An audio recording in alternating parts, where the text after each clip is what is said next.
Hello বন্ধুরা, তো চলে এসেছি তাজ কিচেনে। আজকে বানিয়ে দেখাবো খুব সহজে একটি ম্যাগি রেসিপি।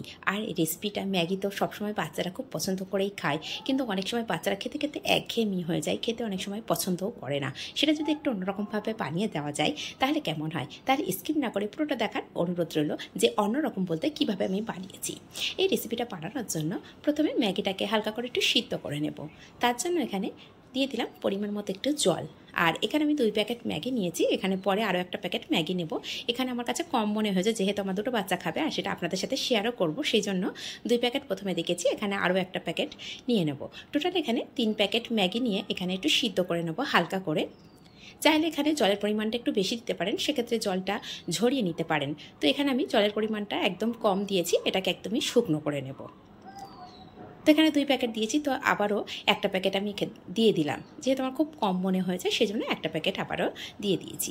দিয়ে এগুলো সম্পূর্ণ ভালো করে একটু সিদ্ধ করে নেব, ঠিক যেমন ম্যাগি রান্না করি সিদ্ধ করে নিই ঠিক সেই পর্যায়ে। তো এখানে সামান্য একটু জল আছে, এইভাবে আমি নাড়াচাড়া করে ম্যাগিটাকে সম্পূর্ণ ছড়ছড়ে করে নিচ্ছি বা ছাড়িয়ে নিচ্ছি। নেওয়ার পরে দেখুন এখন ম্যাগিটা কিন্তু সম্পূর্ণ হয়ে গেছে। আর হালকা একটু যে জল আছে না, জলটা আমি এখানে রেখে দিচ্ছি। দিয়ে এখন একটা ছোটো একটা পাত্র নিয়েছি, সেটার মধ্যে দিয়ে আমি ভালো করে ধুয়ে নিলাম। এই ধুয়ে নেওয়ার জন্য যে ম্যাগির মধ্যে একটা আঠালো ভাব থাকে না, সেটা চলে যায়। তো এখানে সামান্য একটু তেল দিয়ে দিলাম, এখানে 1 টেবিল চামচ মতো তেল দিয়ে দিয়েছি। দিয়ে এখানে একটা ডিম দিয়ে দিলাম। যেহেতু বাচ্চারা টিফিনে যাবে, সেখানে আলাদা ডিম সিদ্ধ দেওয়ার থেকে ম্যাগিটা যদি একটু সুন্দরভাবে বানিয়ে দেওয়া হয়, বাচ্চারা কিন্তু সম্পূর্ণ টিফিনটা শেষ করে দেয়। বা বাড়িতে যখন বাচ্চারা হালকা ফুলকো খিদের জন্য জেদ করবে, সেই পর্যায়ে আমরা কিন্তু একদম সহজভাবে রেসিপিটা বানিয়ে দিতে পারি। আর শুধু বাচ্চারা না, এটা বড়রাও একবার হলেও খেয়ে দেখতে পারেন। তো কথা ডিমটা কিন্তু একদম ভুজিয়া করে নিয়েছি। দেখুন ভুজিয়া করে এখন একটু সাইড করে দিচ্ছি। দিয়ে এখানে আবারও একটু সামান্য তেল দিয়ে দেব। তো সামান্য তেল দিয়ে এখন আমি কিছুটা রসুন কুচি করে রেখেছি, সেই রসুনটাকে দিয়ে দেব।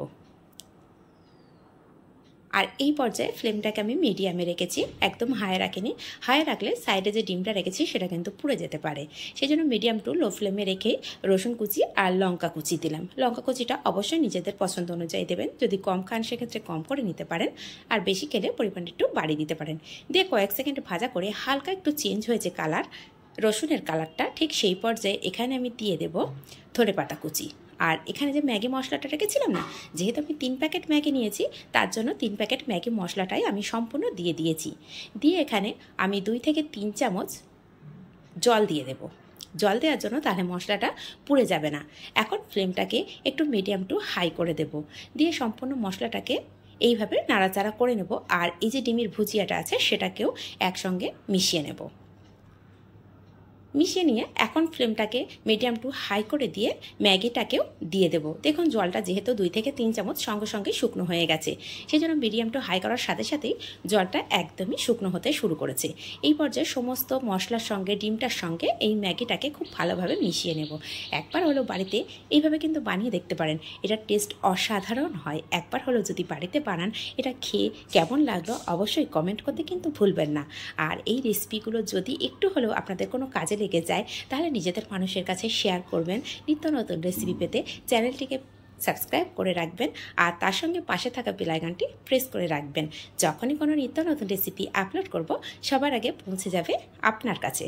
তাহলে দেখুন কথায় কথায় এদিকে ম্যাগিটা আমার সম্পূর্ণ ভাজা হয়ে গেছে, আর তেলের পরিমাণটাও কিন্তু খুব কম লেগেছে। এখন আমি আপনাদের সামনে সার্ভ করে দেখাচ্ছি। শুধু এটা কিন্তু দেখতেই সুন্দর হয়নি, এটা ভীষণ টেস্টি হয়েছে। আমার বাচ্চা খেয়ে ভীষণ টেস্টি বলেছে, আর আমি নিজেও খেয়েছি, এটাকে ভীষণ টেস্টি হয়েছে, সেই জন্য কিন্তু আপনাদের সাথে শেয়ার করতে চলে আসলাম। যখন কিছু খাওয়ার পরে কিছু খুব ভালো টেস্ট আসে, তখন আমি আপনাদের সাথে সেই জিনিসটা শেয়ার করার চেষ্টা করি, যাতে করে এইভাবে আপনারাও বানিয়ে এইভাবে সার্ভ করতে পারেন, বাচ্চা থেকে বড়দের সবারই মন জয় করতে পারেন। তাহলে রেসিপিটা কেমন লাগছে কমেন্ট করতে কিন্তু একদমই ভুলবেন না। তাহলে আজ এই পর্যন্ত, আবার আসবো অন্য কোনো রেসিপি নিয়ে, এইরকম কোনো ছোট্টখাট্ট সহজ কোনো রেসিপি নিয়ে।